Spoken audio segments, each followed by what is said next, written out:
Clark Lea can have sustained success in 2025.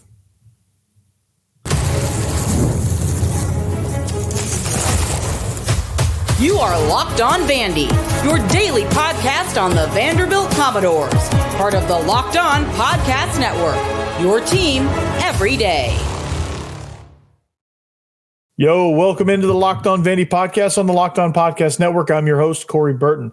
Thanks for making Locked On Vandy your first listen every day. We're free and available wherever you get your podcasts and on YouTube as a part of the Locked On Podcast Network, your team every day. From the first whistle to the final drive, FanDuel makes sure the NFL playoffs are even more exciting because right now new customers can bet $5 and get $300 in bonus bets if you win your first bet. So visit FanDuel.com to get started. Today we're going to break down the huge upset of the Vols. Is this team figuring some things out? Well, 2024 was great, but many wonder if Clark Lea can repeat that or better in 2025.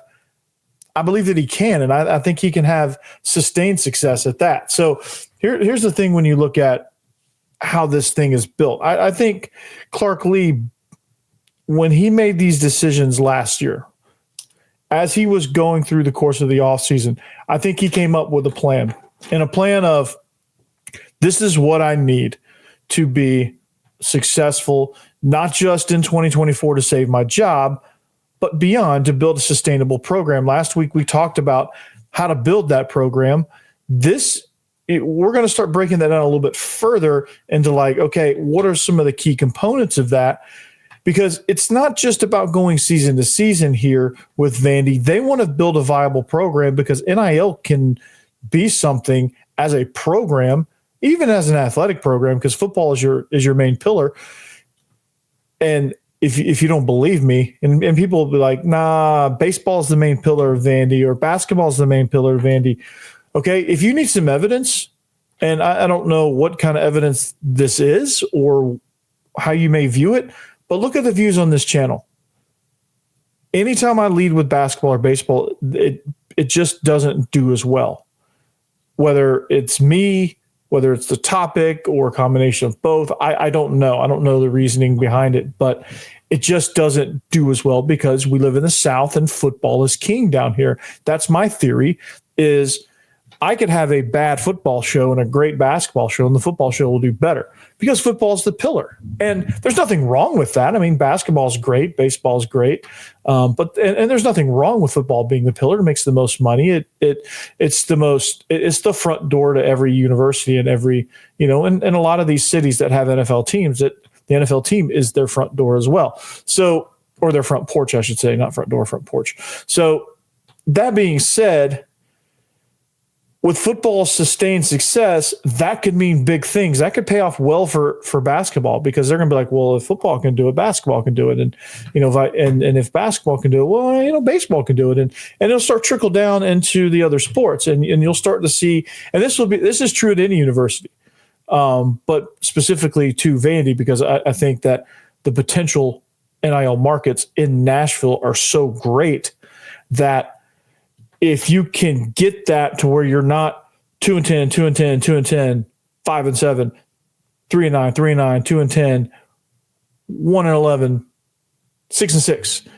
If you're not having these winning seasons sprinkled in a series of 5 really putrid losing seasons like Vandy has unfortunately gotten accustomed to, then you can do these kind of things, right? You can say, okay, hey, Mark Byington can go to Kansas Story Lee and say, hey, look, or go to Anchor Impact and say, look, we just took down the Vols. We need some money. We need to sign this big guy, right? We don't have any presence in the paint. We need a big guy. We need to sign somebody. They'll sign off on it, right? Because they know that what they have in place is great. Same with Clark Lea. Clark Lea's like, hey, look, I need a home run hitting running back, which is still true. They'll sign off on that. So that is kind of the basis of why it's important to not only just build season to season success, which in the portal era, this is where it gets tricky because the portal era and NIL era, you need to have sustained success. But like season to season, it's tough because the portal is so active. But at some point those things are going to stabilize. But here's, when I think of like why, because I said at the top of the show, I said in the cold open, Clark Lea can have sustained success in 2025. And a lot of people probably were like, okay, this is going to be interesting. Why is he going to say that? Because, it's the Vandy mentality. It's, there you go. So training program, all right, let's start there. All right, it works. This training program has been great. I think that you've seen the results in such a short amount of time. I mean, he just had January and the spring and the summer to really kind of get these guys from essentially square one. Now, there's more people coming back and there's a lot more continuity within the program. Now you've had a full cycle, and now your biggest leader is in the program. That's going to be huge because – I think Coach Steiner's been doing some cutting edge stuff as far as mentality. They've been top notch with the psychology aspect of it. I think that's something that's huge. And I don't know, because I'm not privy to that information, and I don't know how much compared to other programs that do this stuff. But the whole psychology stuff, the whole mental from the neck up training has been phenomenal for Vandy. I think they've been able to handle adversity a lot better. And sometimes when adversity comes and punches you right in the nose, Vandy often would fold. That was kind of the Vandy way. But now it's a different mentality. I think the change in the strength coordinator and the training program has led to that, and you're starting to see a tougher, more competitive Vandy team because they work on that, right? So that's one thing. The training program is there. It's there, and it's there, and it's working, and more guys are, they're buying in, and it's good. Better than it's been. Okay. Pavia and Stowers return, which means phenomenal leadership, right? Because, I think those two are the most electric people on the team, especially Pavia, and they're best friends. So it only comes natural that they're kind of a tandem at this point. But, I think having Diego Pavia in January versus, him officially jumping on board in May, at the end of May, I think that's going to be a huge difference as far as like how this team progresses through the offseason training program, right? How they get through all the winter workouts, all the tough things that you do in January and February, where it's like mat drills and you're basically getting your butt kicked for an hour and a half every day, and the training is freaking grueling, but it's meant to put you through a ringer. And you have good leaders that can help, get your team through that, and your team gets forged in all of that. And so a natural byproduct of having these two on board is that leadership is now going to trickle down. So you don't know, they didn't know what Diego Pavia was going to do in January because he wasn't here in January last year. Now he's here. Now they're starting to see examples of, how they ask themselves the question, how do I become a leader? Well, just watch 2, just watch 9, watch Fontenette, watch Patterson, watch these guys, and all these guys are going to be together as a core. And I say Pavia and Stowers, they're probably kind of the main two out front. Some of the more silent leaders that aren't as on the forefront, but are just as effective. Brandon Fontenette, Langston Patterson, Brian Longwell, those guys. You just kind of, I think this leadership group is going to grow, and you're going to see a team that is probably the tightest it's ever been. And that can only be a positive thing. This team's going to be even tighter with even more confidence coming into 2025. Last year, they weren't sure if they could hold their own. They were just hopeful, and they were going to compete and see if they could. This year, a lot different mentality. So I'm excited about that. All right, portal additions, they have some stars. Keanu Coate is one of them. Avery, the defensive tackle, he's another one. Chance Fitzgerald, Tim, I think this is going to be. I think every portal transfer, Jordan Matthews has a chance to be a star, and the defense has got some real big studs. Eli Stowers coming back, Zaylen Wood coming back. Those are light portal additions because you weren't expecting to have, and Pavia, you weren't expecting to have those guys. You have those guys now.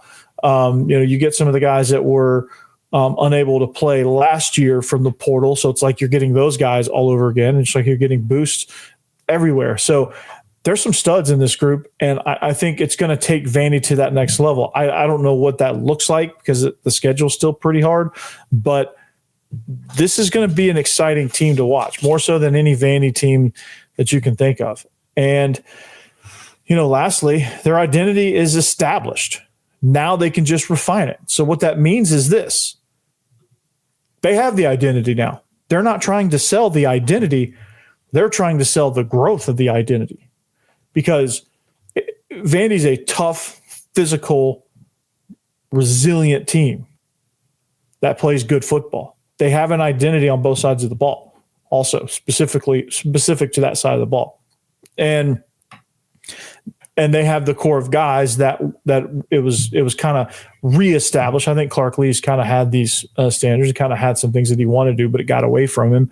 Now they were established last year. They were tried and true. 6-6, which, I mean, you look at it just out of context. People are like, why are you celebrating a 6-6 season? It's exactly average, because we're celebrating it because of where Vandy came from, where they were just a season before that, how they played in those 12 games, those 6 wins and the 6 losses.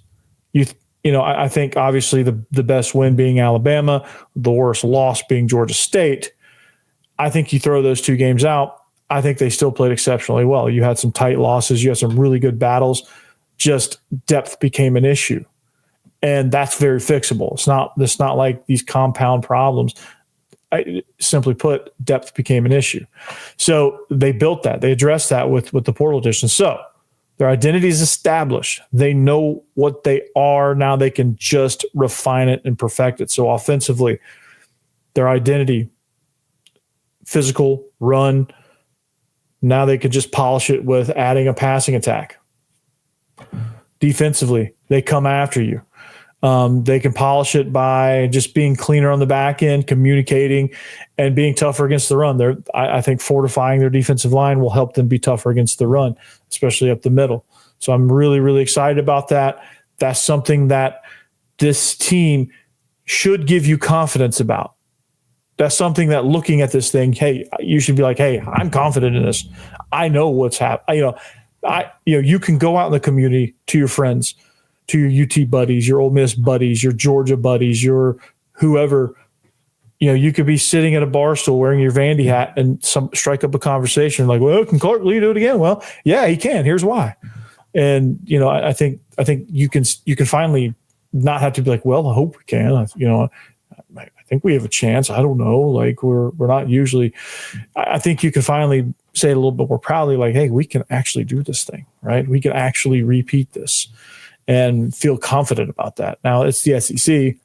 Things happen. But I think you can confidently at this point say, hey, we have proof in the pudding that we can be good. So speaking of that, speaking of confidence, the basketball team has plenty of it now. Well, they upset the Vols. It's always a good day when that happens. We'll talk about it. Hey, this message is brought to you by Prizepicks, the place to get real money, sports action. With over 10 million members and billions in winnings, Prizepicks has changed the game in daily fantasy sports.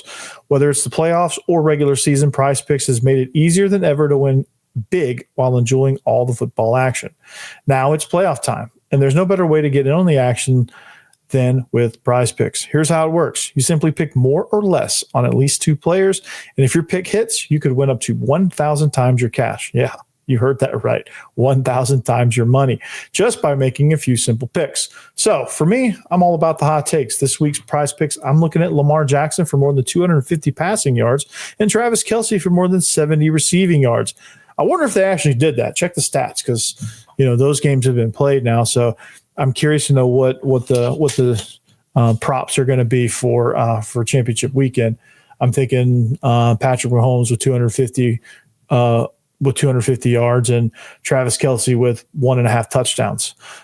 So it's fun to predict and easy to play. Plus, with Prizepicks Flex Play, you can still double your money even if one of your picks doesn't hit. And with the app, you get your winnings fast, sometimes in as little as 15 minutes. So, are you ready to run your game this football season? Well, you better do it because this football season is closing rapidly. So download the app today and use code LOCKEDONCollege to get $50 instantly after you play your first $5 lineup. That's right, $50 just for playing. Don't wait. Take your game to the next level with Prizepicks. Prizepicks, run your game.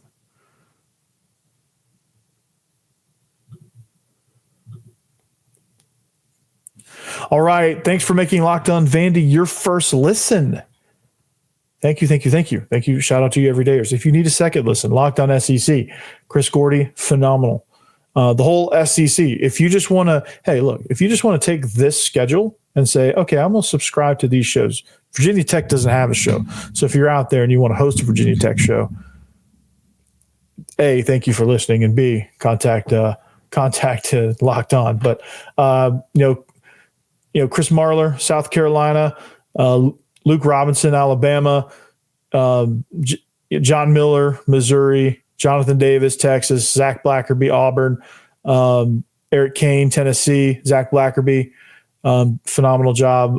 Stephen Willis, Ole Miss. Those are some to check out. So make sure you check those out. If you need a second, third, fourth, or fifth listen, just run through the conference, man. There's plenty of great content out there, and we're all we're the best conference in everything, including Locked On podcasts. So get used to that. So didn't really have an environment conducive to do a quick reaction. Had some plans, couldn't quite do it immediately after the game. So I was like, you know what? I'll just wait, do it as part of the normal show. So this is a huge deal, okay? And this is one of those where top 10 team comes in, has a little bit of size, can run a little bit. Not sure how they're, very streaky, but thought they were strong. And Vandy they just couldn't sustain, and they did really well against South Carolina. 2 huge wins this past week. But they beat the Vols, right? And honestly, here's the box score. Okay. And we'll get into that. And I'll tell you kind of just how it kind of built up. So Vandy, finally, I think they listened to me and they were tired of me talking about how bad their 3-point shooting is. They had a good night, 38%. And they were 46% from the field and 84% from the line. And those are stats, and they beat Tennessee in rebounding, 29-25. More on the they were even on the defensive side. They had their advantage on the offensive end where they got their second chance points. They were able to cause 11 turnovers, 21 points off of turnovers. Both teams were equal in that. And then points in the paint, 34 points in the paint. So they were able to get to the basket. That's the biggest key. Leading in points is Jason Edwards, 18 points. And then I think a lot of people had some good games. MJ Collins had a rim-rocking dunk. AJ Hoggard had another good game. I think he had 14, if I'm not mistaken. But this game was – you just kept waiting for Tennessee to make that run because they always do. Because against Georgia midweek, they got down to Georgia. And you were just waiting on them to make the run because they made the run against Georgia and blew them out of the water. And I kept thinking, okay, that's what's going to happen here because they've done it so many times. But they showed, I think and at first glance, I was like, okay, well, maybe that Florida game was the outlier. They had a bad game on the road. That's the outlier. But come to find out, maybe that's not the outlier. Vandy, I don't know how Vandy compares to Florida. We'll find out soon, but I'm not so sure that Tennessee's a great road team. And to be that caliber, to be that level, you have to be a good road team.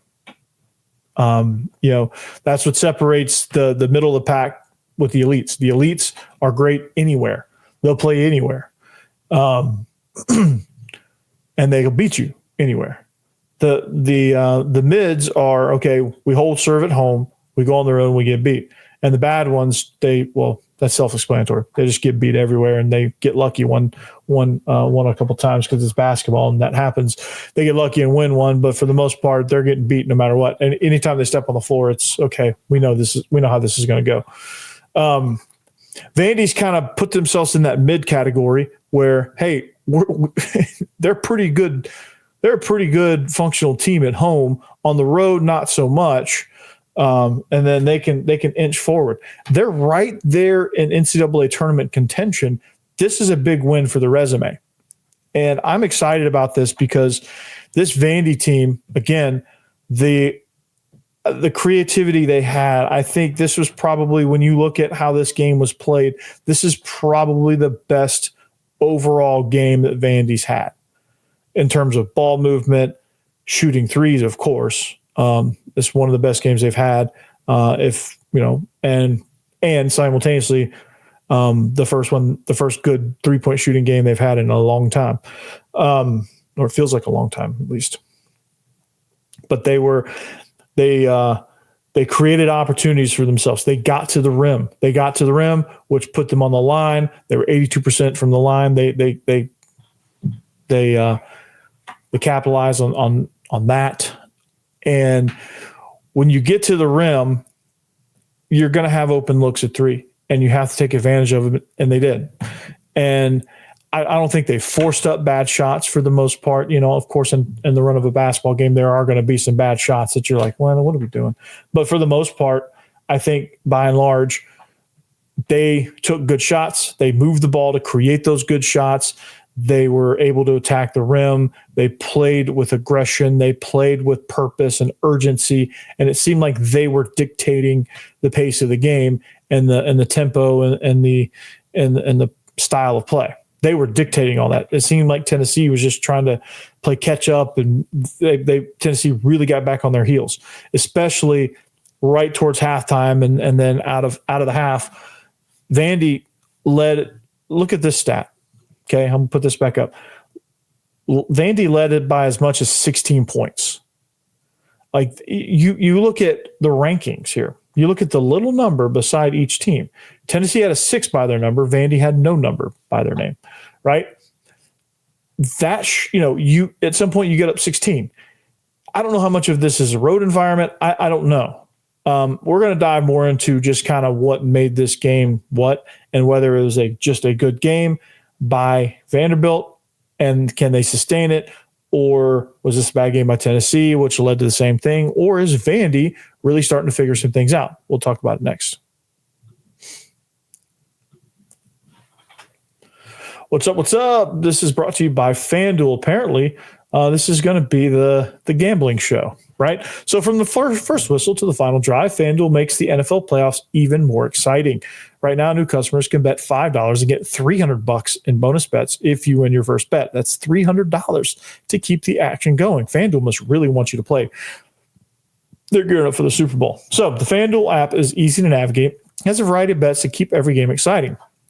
Plus, when you win, you get paid instantly.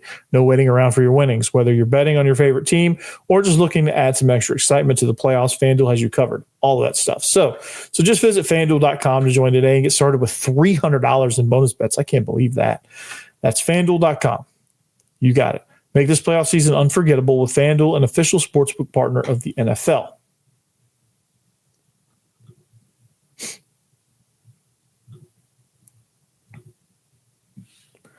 All righty, wrapping things up here. Locked On Vandy. Thanks for making this your first listen at Locked On Vandy on all social media platforms. Follow it. It's a great account run by me, but it's tell your friends about it. It's great. So, going back to this basketball game, right? Here we go. Here's a recap. Put this back up, right? We hope you had one of these. If you can see this picture here, we hope you had one of these kind of nights and one of these kind of weekends where you're just dapping up your friends. But was this okay? So the guiding question here, and then we're going to answer in the next 5 minutes. Was this the fluke, or is Vandy figuring some things out? Okay. Now, what would make this game a fluke? Okay. If Vandy goes out, let's see who they play next. I haven't memorized the schedule. If Vandy goes out on Tuesday against Alabama and lays an egg and gets crushed, we know it's a fluke. Now, they don't have to necessarily beat Alabama because that's a tall order to beat number 6, number 4, then number 8, Kentucky. But if they go through these next 2 games and are live, have a chance to win at the end, and maybe even pull another upset, then we know this is for real, this is sustainable, and we know they've got some things figured out. If it's a fluke, well, let's just say they're going to get shellacked in these next 2 games and then struggle against Oklahoma and then get shellacked again against Florida. And then it's a tough road, man. The SEC is a tough league, man. But, I think that what you've seen so far, but let's look at the body of work. Okay. The body of work is this. They've been in every game they've played.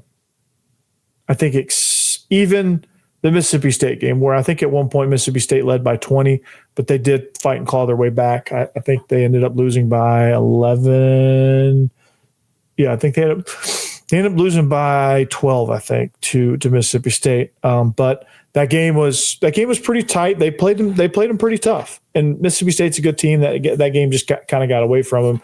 Couldn't shoot, right? So, the body of work is this. I think they're a team that's trying to figure it out. And unsuccessfully, on a few occasions, they haven't figured it out yet. They're starting to. You can see, obviously, with the last 2 wins, they're always going to keep it tight. That's the style of play they have. They turn you over. They're tenacious on defense. They get after you on the boards, even though they're undersized. But they rely on getting to the rim, and when you live and die by that, sometimes you can't, you can't sustain that. And if you have a bad night shooting, you're toast, right? And if you're not a great shooting team, which until they string together a bunch of good shooting performances, I still don't think they're a good shooting team. They had a good shooting night against Tennessee. They can prove that by showing sustained success of good shooting, right? From the free throw line, from the field, and then that's just putting the ball in the basket, right? So I think this is a team that is quickly figuring things out. I don't think this win was a fluke because I think Tennessee played well. I think Tennessee does what Tennessee does, and Vandy withstood that, and they punched right back. You could tell. They were all over every Tennessee player on the defensive end. They were tenacious on the boards.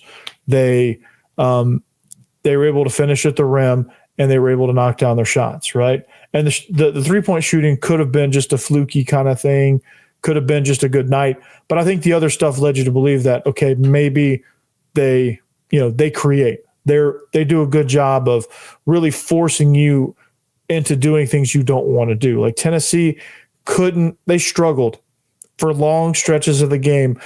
They struggled to be connected. And Vandy disrupts that. They get you moving. They get you get you basically discombobulated, disoriented, and Memorial Gym can be a disorienting place. So they took advantage of all that. And that's what good teams do. Do I think Vandy's a great team? Not yet. Do I think this was a phenomenal win? This was an elite win. This is a win that could launch Vandy into being a great team. They're a good team now because good teams win at home and they struggle on the road and they can't win on the road, but they're in the game. They just can't quite get over the hump on the road, right? That's what good teams are. Good teams are, they're going to play it tough, win or lose. They're going to play it tough and they're going to stay in it. Bad teams get blown out. Elite teams, they're the ones that do the wrecking. So, if Vandy wants to get into that elite tier, they have to keep winning games like this. They have to go down to Tuscaloosa. If they want to be in the elite tier, they have to go to Tuscaloosa and win. But I think in order but for argument's sake of saying, hey, this was a fluke, I don't think they necessarily have to win at Alabama. They just have to go and prove to be a tough out like they always are. So they're on the rise, man. They're figuring it out. You have to understand, and I'll leave you with this. You have to understand with this Vandy team, this Vandy basketball team, they all just met in June, right? This is a brand new roster. None of these guys played together last year. You have to understand that. And to understand that and to understand where they are now, if you put context in it, their season is incredible. Mark Byington's done a hell of a job coaching this team, knowing that context. But if you just look at him on the surface and say, okay, you just look at him as a basketball team, yeah, it's good, but you're like, okay, they could be better here, here, and here. But you look at the context of, hey, most teams are like, okay, they had their core and they add pieces from the portal. No, Vandy built the entire team from the portal, the entire roster from the portal. So that's incredible. That makes what they're doing now that much better. So rest easy on that, okay? Rest easy knowing that, hey, it may be bad at times, but understand this. The connection point of this team is still in early stages of development. Like, they don't know each other quite yet to the level of the Alabama, Auburn, Tennessee, Kentucky, those teams. Those teams, they had cores, and then they added pieces. This is, if you look at it, this is probably the newest collection from top to bottom on a roster, which I think is incredible. So that's going to do it. Hope you guys have a great rest of your day. We'll see you back here next time on the Locked On Vandy podcast on the Locked On Podcast Network. Thanks for watching. Subscribe. Let's get it, man. Peace.